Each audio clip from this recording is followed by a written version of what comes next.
everyone, it's Amber Love from AmberUnmasked.com and Vodka O'Clock Podcast.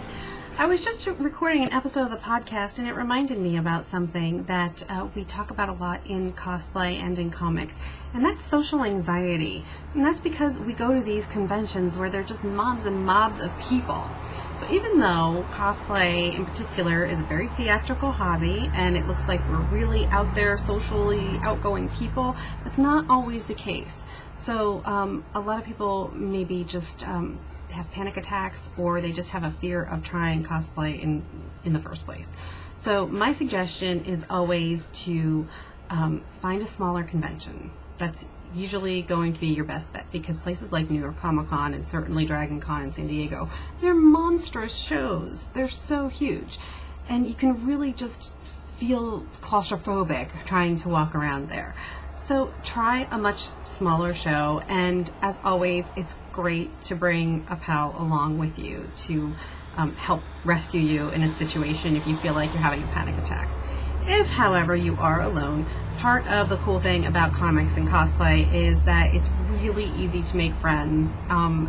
Total strangers, trust me. I have had meltdowns in every venue that is possible. I broke down on the sidewalk in Baltimore and was just crying on a set of stairs, and some nice person that I don't know, was just a stranger, not even related to the convention, just came by and asked me if I needed help.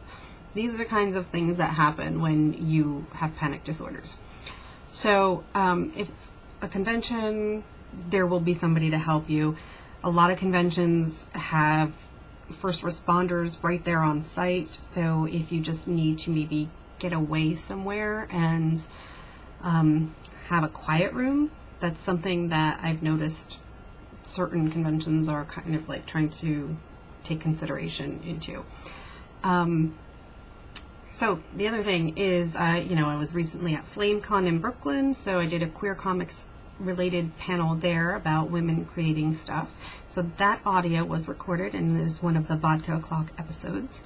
I was also recently published at Femsplain and Women Write About Comics, and I have a new project coming up. I will be part of a really, really important, not comics, regular fiction prose anthology. So Patreon backers always get that news first.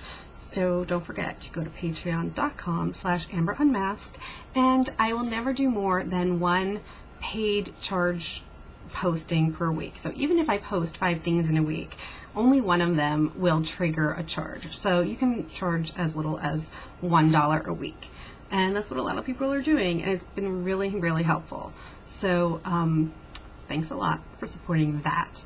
And one last thing, since we're talking about conventions, don't forget that if you're looking at your calendar and you're already thinking, New York is in October, and you're either really excited about it or really dreading it, just remember that the weekend before, the first weekend of October, is always the Comic Fusion Superhero Weekend in Flemington, New Jersey.